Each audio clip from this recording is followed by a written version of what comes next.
ತಂಬಾಕು ಮತ್ತು ನಿಕೋಟಿನ್ ಉತ್ಪನ್ನ ಮಾರಾಟ ನಿಷೇಧ ಆದೇಶ ವಾಪಸ್ ಪಡೆಯುವುದಕ್ಕೆ ಸಿಎಂ ಡಿಕೆ ಶಿವಕುಮಾರ್ ಸೂಚನೆ ಕೊಟ್ಟಿದ್ದಾರೆ. ಮಂಡ್ಯದಲ್ಲಿ ದರ್ಪ ಮೆರೆದಿರುವ ಸುರೇಶ್ ಗೌಡ ಪುತ್ರಿ ಐಶ್ವರ್ಯ ಕರ್ತವ್ಯದಲ್ಲಿದ್ದ ಮಹಿಳಾ ಪಿಎಸ್ಐ ಬಗ್ಗೆ ಕಪಾಳ ಮೋಕ್ಷ ಮಾಡಿದ್ದಾಳೆ. ಗದಗ್ನಲ್ಲಿ ಮಾನಸಿಕ ಅಸ್ವಸ್ಥ ಯುವತಿಯ ಮೇಲೆ ನಿರಂತರ ಅತ್ಯಾಚಾರ ನಡೆದಿದೆ. ಈ ಎಲ್ಲ ಸುದ್ದಿಗಳನ್ನು ನೋಡೋಣ ಕರ್ನಾಟಕ ಎಕ್ಸ್‌ಪ್ರೆಸ್ ಅಲ್ಲಿ. ತಂಬಾಕು ಮತ್ತು ನಿಕೋಟಿನ್ ಉತ್ಪನ್ನ ಮಾರಾಟ ನಿಷೇಧ ಆದೇಶ ವಾಪಸ್ ಪಡೆಯಲು ಸಿಎಂ ಡಿಕೆ ಶಿವಕುಮಾರ್ ಸೂಚನೆ ನೀಡಿದ್ದಾರೆ. ಅಡಕೆ ಬೆಳೆಗಾರರಿಗೆ ಭಾರೀ ಹೊಡೆತ ಹಿನ್ನೆಲೆಯಲ್ಲಿ ಸರ್ಕಾರದ ಆದೇಶಕ್ಕೆ ಕಾಂಗ್ರೆಸ್ ಶಾಸಕರೇ ಅಸಮಾಧಾನ ಹೊರಹಾಕಿದ್ರು. ನಿನ್ನೆ ಡಿಕೆಶಿ ಭೇಟಿಯಾಗಿದ್ದ ಹಿರಿಯ ಶಾಸಕರು ತಂಬಾಕು ಮತ್ತು ನಿಕೋಟಿನ್ ಉತ್ಪನ್ನ ಮಾರಾಟ ನಿಷೇಧ ಆದೇಶ ವಾಪಸ್ ಪಡೆಯುವಂತೆ ಮನವಿ ಮಾಡಿದ್ರು.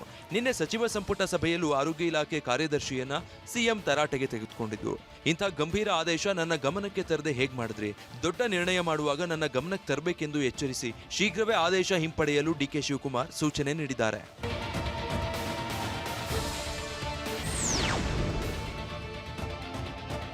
ಗುಟ್ಕಾ ನಿಷೇಧಿಸಿ ರಾಜ್ಯ ಸರ್ಕಾರ ಆದೇಶ ಹೊರಡಿಸಿದ್ದ ಹಿನ್ನೆಲೆಯಲ್ಲಿ ಕೊಪ್ಪಳದಲ್ಲಿ ಗುಟ್ಕಾ ಖರೀದಿಗೆ ವ್ಯಾಪಾರಿಗಳು ಮುಗಿಬಿದ್ರು. ಆಜಾದ್ ಸರ್ಕಲ್ನಲ್ಲಿರುವ ಪ್ರಭು ಟ್ರೇಡರ್ಸ್ ಮಳಿಗೆಗೆ ರಿಟೇಲರ್ ವ್ಯಾಪಾರಿಗಳು ಲಗ್ಗೆ ಇಟ್ರು. ಚೀಲದಲ್ಲಿ ಗುಟ್ಕಾ ತೆಗೆದುಕೊಂಡು ಹೋಗ್ತಿದ್ದ ದೃಶ್ಯ ಕಂಡುಬಂದಿತ್ತು. ಗುಟ್ಕಾ ನಿಷೇಧ ಆಗುತ್ತೆ ಎನ್ನುವ ಆತಂಕದಲ್ಲಿ ವ್ಯಾಪಾರಿಗಳು ಖರೀದಿಯಲ್ಲಿ ನಿರತರಾಗಿದ್ರು.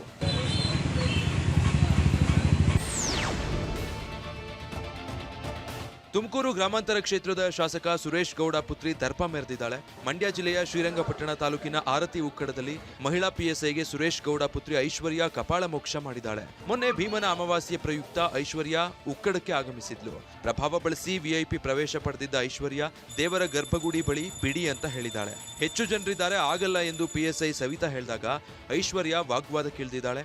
ಈ ವೇಳೆ ಗಲಾಟೆ ತಾರಕಕ್ಕೇರ್ತಿದ್ದಂತೆ ಪಿಎಸ್ಐ ಸವಿತಾ ಕಪಾಳಕ್ಕೆ ಐಶ್ವರ್ಯ ಹೊಡೆದಿದ್ದಾಳೆ. ಹಲ್ಲೆ ನಡೆಸಿದ ಐಶ್ವರ್ಯ ವಿರುದ್ಧ ಕ್ಯಾತನಹಳ್ಳಿ ಪೊಲೀಸ್ ಠಾಣೆಯಲ್ಲಿ ಪ್ರಕರಣ ದಾಖಲಾಗಿದೆ.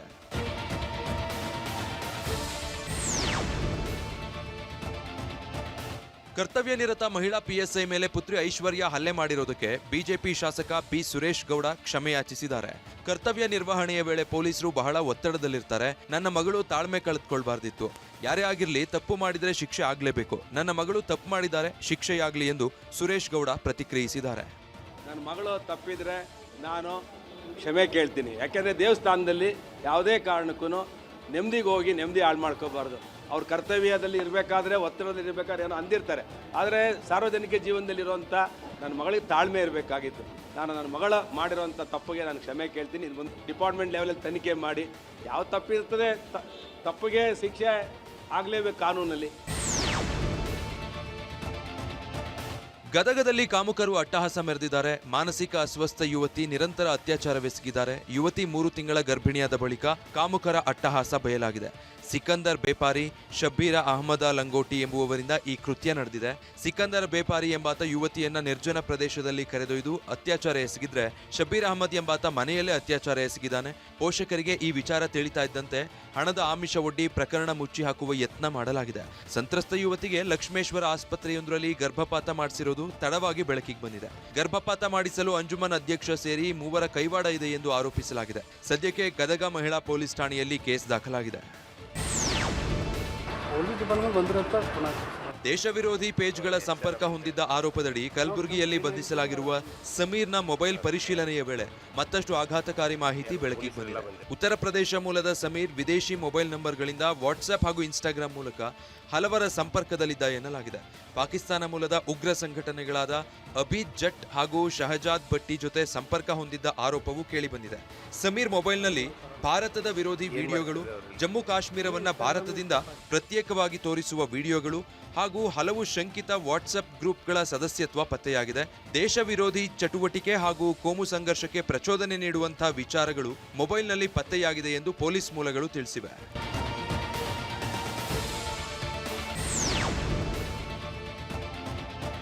ಬಾಗಲಕೋಟೆಯ ಜಮಖಂಡಿಯಲ್ಲಿ ನಡೆದಿದ್ದ ಕಾರು ಸ್ಫೋಟ ಪ್ರಕರಣವನ್ನ ಭೇದಿಸುವಲ್ಲಿ ಪೊಲೀಸರು ಯಶಸ್ವಿಯಾಗಿದ್ದಾರೆ.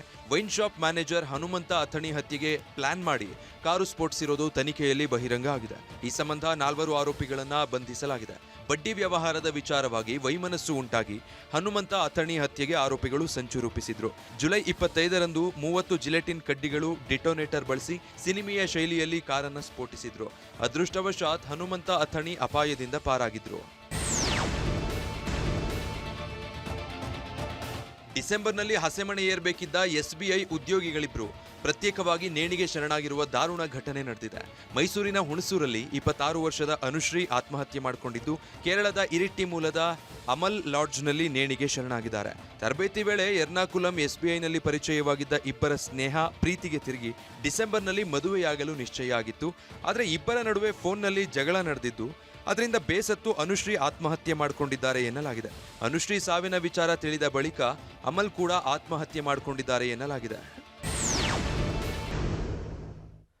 ಇನ್ನು ತುಮಕೂರಲ್ಲಿ 2 ಕುಟುಂಬಗಳ ನಡುವೆ ಮಾರಾಮಾರಿ ನಡೆದಿದ್ದು, ಮಾರಕಾಸ್ತ್ರಗಳಿಂದ ದಾಳಿ ಪ್ರತಿದಾಳಿ ನಡೆಸಿದ್ದಾರೆ. ಚಿತ್ರದುರ್ಗದಲ್ಲಿ ಸಂಭವಿಸಿದ ಭೀಕರ ಸರಣಿ ರಸ್ತೆ ಅಪಘಾತದಲ್ಲಿ 2 ಕಾರು ಚಾಲಕರು ಸಾವನ್ನಪ್ಪಿದ್ದಾರೆ. ಹಾಸನದಲ್ಲಿ ಲಂಚ ಪಡಿತಾ ಇದ್ದ PSI ಲೋಕಾಯುಕ್ತ ಬಲೆಗೆ ಬಿದ್ದಿದ್ದಾನೆ. ಶಿವಮೊಗ್ಗದ ಸಾಗರದಲ್ಲಿ ಸ್ಕಾರ್ಪಿಯೋ ವಾಹನ ಪಲ್ಟಿಯಾಗಿದೆ. ಚಾಲಕನ ನಿಯಂತ್ರಣ ತಪ್ಪಿದ ಸ್ಕಾರ್ಪಿಯೋ ಗಣಪತಿ ಕೆರೆ ದಂಡೆ ಬಳಿ ಉರುಳಿ ಬಿದ್ದಿದೆ. ಉರುಳಿದ ವಾಹನವು ವಿದ್ಯುತ್ ಟ್ರಾನ್ಸ್ಫಾರ್ಮರ್ ಹಾಗೂ ಕೆರೆಯ ತಡೆಗೋಡೆ ನಡುವೆ ಸಿಲುಕಿದೆ. ಕಾರ್ನಲ್ಲಿದ್ದವರು ನಾಪತ್ತೆಯಾಗಿರೋದು ಅನುಮಾನಕ್ಕೆ ಕಾರಣವಾಗಿದೆ.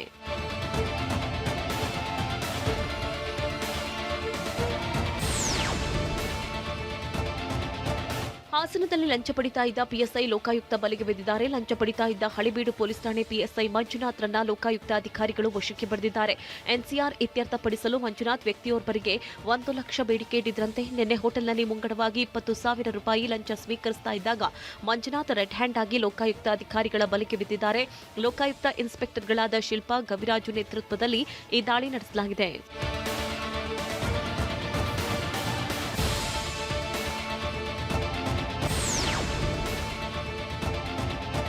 ಕರ್ನಾಟಕ ಪವರ್ ಕಾರ್ಪೊರೇಷನ್ನಲ್ಲಿ ಹೊರಗುತ್ತಿಗೆ ನೌಕರರ ಹುದ್ದೆಗೆ ಲಂಚಕ್ಕಾಗಿ ಬೇಡಿಕೆ ಇಟ್ಟ ಆರೋಪ ಕೇಳಿಬಂದಿದೆ. 3ನೇ ವ್ಯಕ್ತಿಯ ನೆರವಿನಿಂದ ಹೊರಗುತ್ತಿಗೆ ನೌಕರರ ಆಯ್ಕೆ ಪ್ರಕ್ರಿಯೆ ನಡೀತಾ ಇದೆ. ಹೊರಗುತ್ತಿಗೆ ನೌಕರನ ನೇಮಕಾತಿಗೆ 35,000 ಲಂಚದ ಬೇಡಿಕೆ ಇಡಲಾಗಿದೆ ಅಂತ ದಲಿತ ಹೋರಾಟಗಾರ ಆನಂದ್ ಕಾರೂರ ಆಕ್ರೋಶ ವ್ಯಕ್ತಪಡಿಸಿದ್ದಾರೆ. ಈ ಗುತ್ತಿಗೆ ಆಧಾರದಲ್ಲಿ ಈ ಭದ್ರತಾ ಗುತ್ತಿಗೆ ಆಧಾರದಲ್ಲಿ ಕೆಲಸಕ್ಕೆ ಸೇರಿಸ್ಕೊಳ್ಳೋದಕ್ಕಾಗಿ 3ನೇ ವ್ಯಕ್ತಿಯಿಂದ ಈ ಭದ್ರತಾ ಅಧಿಕಾರಿಗಳು 35,000 ರಿಂದ 40,000 ರೂಪಾಯಿ ಲಂಚ ತಗೊಳ್ತಾರೆ ಅನ್ನೋ ಆರೋಪ ಇತ್ತು. ಶಿವಮೊಗ್ಗದಲ್ಲಿ ನಕಲಿ ದಾಖಲೆಗಳನ್ನು ಸೃಷ್ಟಿಸಿ ಸರ್ಕಾರ ಹಾಗೂ ಬ್ಯಾಂಕ್ಗಳಿಗೆ ವಂಚಿಸಿದ ಆರೋಪಿಗೆ 5 ವರ್ಷ ಕಠಿಣ ಕಾರಾಗೃಹ ಶಿಕ್ಷೆ ವಿಧಿಸಲಾಗಿದೆ. ಅಪರಾಧಿ ವಿಷ್ಣು ಭಕ್ತನಿಗೆ 5 ವರ್ಷ ಜೈಲು ಶಿಕ್ಷೆ ಜೊತೆಗೆ 17,000 ದಂಡ ವಿಧಿಸಿ 3ನೇ ಹೆಚ್ಚುವರಿ ಜಿಲ್ಲಾ ಮತ್ತು ಸತ್ರ ನ್ಯಾಯಾಲಯ ಆದೇಶಿಸಿದೆ. ಇಮೇಜ್ ಟೆಕ್ನಾಲಜೀಸ್ ಕಂಪ್ಯೂಟರ್ ಅಂಗಡಿಯಲ್ಲಿ ಸರ್ಕಾರಿ ಸ್ಟ್ಯಾಂಪ್ ಹಾಗೂ ವಿವಿಧ ಕಚೇರಿಗಳ ಮೋಹರ್ಗಳನ್ನು ನಕಲು ಮಾಡಿ ನಕಲಿ ದಾಖಲೆ ಸೃಷ್ಟಿಸ್ತಾ ಇದ್ದ. ನಕಲಿ ದಾಖಲೆಗಳನ್ನು ಸಲ್ಲಿಸಿ ಸರ್ಕಾರ ಹಾಗೂ ಬ್ಯಾಂಕ್ಗಳಿಗೆ ವಂಚನೆ ಮಾಡಿದ್ದ.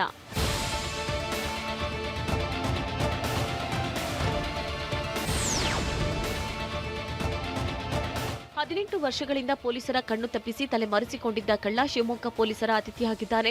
ಗದಗ ಮೂಲದ ಇಮ್ರಾನ್ ಎಂಬಾತನನ್ನ ಕಾರ್ಗಲ್ ಪೊಲೀಸರು ಕೊನೆಗೂ ಬಂಧಿಸಿದ್ದಾರೆ. 2007ರಲ್ಲಿ ಜೋಗ ಪೊಲೀಸ್ ಠಾಣೆಯಲ್ಲಿ ದಾಖಲಾಗಿದ್ದ ಕಳ್ಳತನ ಪ್ರಕರಣದಲ್ಲಿ ಇಮ್ರಾನ್ ಆರೋಪಿಯಾಗಿದ್ದ. ಖಚಿತ ಸುಳಿವಿನ ಆಧಾರದ ಮೇಲೆ ಕಾರ್ಯಾಚರಣೆ ನಡೆಸಿದ ಕಾರ್ಗಲ್ ಪೊಲೀಸ್ ಠಾಣೆ ಪೊಲೀಸರು ಇಮ್ರಾನ್ನನ್ನ ಬಂಧಿಸಿದ್ದಾರೆ.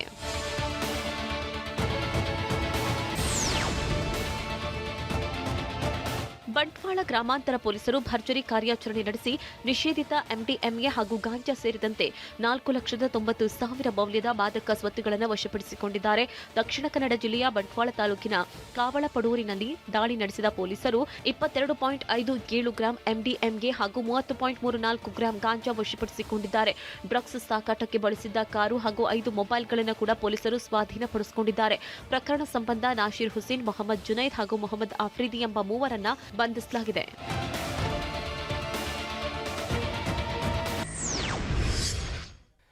ಕೊಡಗಿನಲ್ಲಿ ಅನೈತಿಕ ಸಂಬಂಧಕ್ಕೆ ಒಪ್ಪದಿದ್ದಕ್ಕೆ ನಾದಿನಿಯ ಮಗನ ಹತ್ಯೆ ಮಾಡಲಾಗಿದೆ. ಶಾಲೆಯ ಅಡುಗೆ ಸಿಬ್ಬಂದಿಯ ಕೈಬೆರಳು ಯಂತ್ರದಲ್ಲಿ ಸಿಲುಕಿದಾಗ ಸಮಯ ಪ್ರಜ್ಞೆ ಮೆರೆದ ವಿದ್ಯಾರ್ಥಿಗೆ CM ಶಹಬಾಷ್ ಗಿರಿ ಸಿಕ್ಕಿದೆ. ಚಿತ್ರದುರ್ಗದಲ್ಲಿ ಬೆಳ್ಳಂಬೆಳಗ್ಗೆ ಕರಡಿ ಪ್ರತ್ಯಕ್ಷ ಆಗಿ ಜನರಲ್ಲಿ ಆತಂಕ ಸೃಷ್ಟಿಸಿದೆ. ಕೊಡಗಿನಲ್ಲಿ ಅನೈತಿಕ ಸಂಬಂಧಕ್ಕೆ ಒಪ್ಪದಿದ್ದದ್ದಕ್ಕೆ ನಾದಿನಿಯ ಮಗನ ಹತ್ಯೆ ಮಾಡಲಾಗಿದೆ. ಮಗುವಿನ ತಾಯಿ ಸುಚಿತ್ರ ಮೇಲೂ ಮಾರಣಾಂತಿಕ ಹಲ್ಲೆ ನಡೆಸಲಾಗಿದೆ. ವಿರಾಜಪೇಟೆ ನಗರದ ಚಿಕ್ಕಪೇಟೆಯಲ್ಲಿ ಪ್ರತಾಪ್ ಎಂಬಾತ 4 ವರ್ಷದ ಮಗು ಚರಣ್ ಹತ್ಯೆಗೈದಿದ್ದಾನೆ. ಆರೋಪಿಯು ಪತ್ನಿಯ ತಂಗಿ ಜೊತೆ ಅನೈತಿಕ ಸಂಬಂಧಕ್ಕೆ ಬಯಸಿ ಅತ್ಯಾಚಾರಕ್ಕೂ ಯತ್ನಿಸಿದ್ದ. ಈ ವೇಳೆ ನಾದಿನಿಯ ಪುತ್ರನನ್ನ ಪ್ರತಾಪ್ ಕೊಲೆ ಮಾಡಿದ್ದ. ಆರೋಪಿ ವಿರುದ್ಧ ವಿರಾಜಪೇಟೆ ಗ್ರಾಮಾಂತರ ಪೊಲೀಸ್ ಠಾಣೆಯಲ್ಲಿ ಕೇಸ್ ದಾಖಲಾಗಿದೆ. ಬೀದರ್ನಲ್ಲಿ ATM ಹಣ ದರೋಡೆಕೋರರನ್ನ 14 ದಿನಗಳ ಕಾಲ ಪೊಲೀಸ್ ಕಸ್ಟಡಿಗೆ ನೀಡಲಾಗಿದೆ. ಆರೋಪಿಗಳಾದ ಅಲೋಕ್ ಕುಮಾರ್ ಮತ್ತು ಅಮನ್ ಕುಮಾರ್ನನ್ನ 1ನೇ ಹೆಚ್ಚುವರಿ ನ್ಯಾಯಾಲಯಕ್ಕೆ ಹಾಜರುಪಡಿಸಲಾಯಿತು. ಆರೋಪಿಗಳನ್ನು ಹೆಚ್ಚಿನ ವಿಚಾರಣೆಗೆ ಒಳಪಡಿಸಬೇಕಾಗಿದೆ. ಹೀಗಾಗಿ ಕಸ್ಟಡಿಗೆ ನೀಡುವಂತೆ ಪೊಲೀಸರು ಮಾಡಿದ ಮನವಿಯನ್ನ ಪುರಸ್ಕರಿಸಿದ ಕೋರ್ಟ್ ಆರೋಪಿಗಳನ್ನು 14 ದಿನಗಳ ಕಾಲ ಕಸ್ಟಡಿಗೆ ನೀಡಿದ್ರು.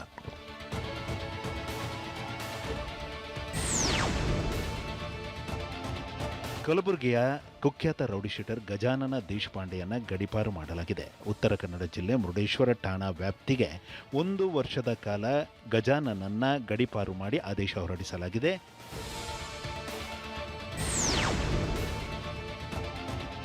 ಶಾಲೆಯ ಅಡುಗೆ ಸಿಬ್ಬಂದಿಯ ಕೈಬೆರಳು ಯಂತ್ರದಲ್ಲಿ ಸಿಲುಕಿದಾಗ ಸಮಯ ಪ್ರಜ್ಞೆ ಮೆರೆದ 5ನೇ ತರಗತಿ ವಿದ್ಯಾರ್ಥಿ ದೊಡ್ಡ ಅನಾಹುತ ತಪ್ಪಿಸಿದ್ದಾನೆ. ದಕ್ಷಿಣ ಕನ್ನಡ ಜಿಲ್ಲೆಯ ಬಂಟ್ವಾಳ ತಾಲೂಕಿನ ನರಿಗೊಂಬು ಸರ್ಕಾರಿ ಶಾಲೆಯಲ್ಲಿ ವಿದ್ಯುತ್ ಚಾಲಿತ ಕಾಯಿ ತುರಿಯುವ ಯಂತ್ರದಲ್ಲಿ ಸಿಬ್ಬಂದಿಯ ಕೈ ಸಿಲುಕಿತ್ತು. ನೋವಿನಿಂದ ಸಿಬ್ಬಂದಿ ಕಿರುಚುತ್ತಿದ್ದಾಗ ಪರಿಸ್ಥಿತಿಯ ಗಂಭೀರತೆ ಅರಿತ ವಿದ್ಯಾರ್ಥಿ ಮನ್ವಿತ್ ತಕ್ಷಣ ವಿದ್ಯುತ್ ಸ್ವಿಚ್ ಆಫ್ ಮಾಡಿದ್ದಾನೆ. ಬಾಲಕನ ಧೈರ್ಯ ಮತ್ತು ಸಮಯ ಪ್ರಜ್ಞೆಗೆ ಸಿಎಂ ಡಿಕೆ ಶಿವಕುಮಾರ್ ಮೆಚ್ಚುಗೆ ವ್ಯಕ್ತಪಡಿಸಿ ತಮ್ಮ ಅಧಿಕೃತ ಎಕ್ಸ್ ಖಾತೆಯಲ್ಲಿ ಅಭಿನಂದಿಸಿದ್ದಾರೆ.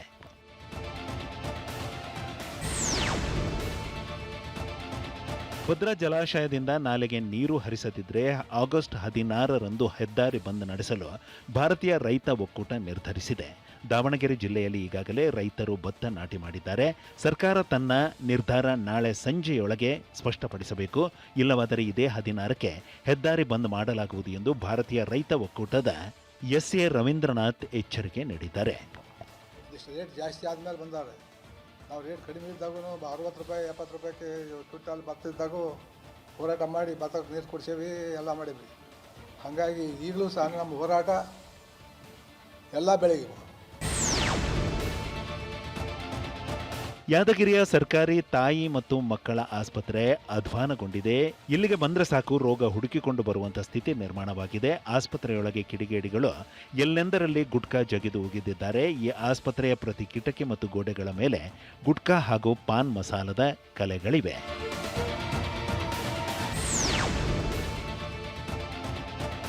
ಚಿಕ್ಕಮಗಳೂರು ನಗರಸಭೆ ಹಳಸಿದ ಇಡ್ಲಿ ಸಾಂಬಾರ್ ಪೂರೈಕೆ ಮಾಡಿದ ಆರೋಪ ಕೇಳಿಬಂದಿದೆ. ಸ್ವಾತಂತ್ರ್ಯ ದಿನಾಚರಣೆ ಹಿನ್ನೆಲೆಯಲ್ಲಿ ಸ್ವಚ್ಛತೆಯ ಕೆಲಸದಲ್ಲಿದ್ದ ಕಾರ್ಮಿಕರಿಗೆ ಬೆಳಗ್ಗಿನ ಉಪಹಾರಕ್ಕೆ ನೀಡಿದ ಇಡ್ಲಿ ಸಾಂಬಾರು ಹಳಸಿ ಹೋಗಿತ್ತು. ಇದರಿಂದ ಪೌರ ಕಾರ್ಮಿಕರು ಅಸಮಾಧಾನ ಹೊರಹಾಕಿದ್ದಾರೆ. ಆದರೆ ಇಡ್ಲಿ ಬಿಸಿ ಇರೋದ್ರಿಂದ ಹೀಗಾಗಿದೆ ಎಂದು ನಗರಸಭೆಯ ಸಿಬ್ಬಂದಿ ಸಬೂಬು ನೀಡಿದ್ದಾರೆ.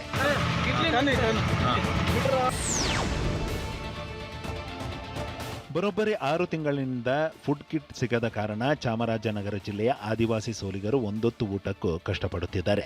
ಹನೂರು ತಾಲೂಕಿನ ಮಲೆ ಮಹದೇಶ್ವರ ಬೆಟ್ಟ, ಮೆಂದಾರೆ, ಇಂಡಿಗನತ್ತ, ಆನೆಹೊಲ, ಪಾಲಾರ್, ಪಚ್ಚೆದೊಡ್ಡಿ ಹಾಡಿಗಳಲ್ಲಿರುವ ಸೋಲಿಗರು ಫುಡ್ ಕಿಟ್ ಸಿಗದೆ ಕಂಗಾಲಾಗಿದ್ದಾರೆ. ಪ್ರತಿ ತಿಂಗಳು ಬುಡಕಟ್ಟು ಕಲ್ಯಾಣ ಇಲಾಖೆಯು ಆದಿವಾಸಿಗಳಿಗೆ ಫುಡ್ ಕಿಟ್ ವಿತರಣೆ ಮಾಡ್ತಾ ಇತ್ತು.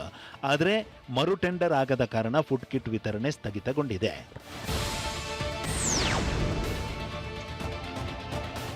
ಚಿತ್ರದುರ್ಗ ಜಿಲ್ಲೆಯ ಹೊಸದುರ್ಗ ಪಟ್ಟಣದಲ್ಲಿ ಬೆಳ್ಳಂಬೆಳಿಗ್ಗೆ ಕರಡಿ ಪ್ರತ್ಯಕ್ಷವಾಗಿ ಜನರಲ್ಲಿ ಆತಂಕ ಸೃಷ್ಟಿಸಿದೆ. ಅಜ್ಜಂಪುರ ರಸ್ತೆಯಲ್ಲಿ ಕಾಣಿಸಿಕೊಂಡ ಕರಡಿ ಜನರ ಕೂಗಾಟ ಕೇಳಿ ಕಾಡಿನತ್ತ ಓಡಿ ಹೋಗಿದೆ. ಕರಡಿ ರಸ್ತೆಯಲ್ಲಿ ಓಡಿ ಹೋದ ದೃಶ್ಯ ಮೊಬೈಲ್ ಕ್ಯಾಮೆರಾದಲ್ಲಿ ಸೆರೆಯಾಗಿದ್ದು ಸಾಮಾಜಿಕ ಜಾಲತಾಣಗಳಲ್ಲಿ ಹರಿದಾಡುತ್ತಿದೆ. ಕಳೆದ ಕೆಲ ದಿನಗಳಿಂದ ಹೊಸದುರ್ಗದಲ್ಲಿ ಕರಡಿ ಹಾವಳಿ ಹೆಚ್ಚಾಗಿದ್ದು ಜನರು ಭಯದಲ್ಲೇ ಓಡಾಡುವಂತಾಗಿದೆ.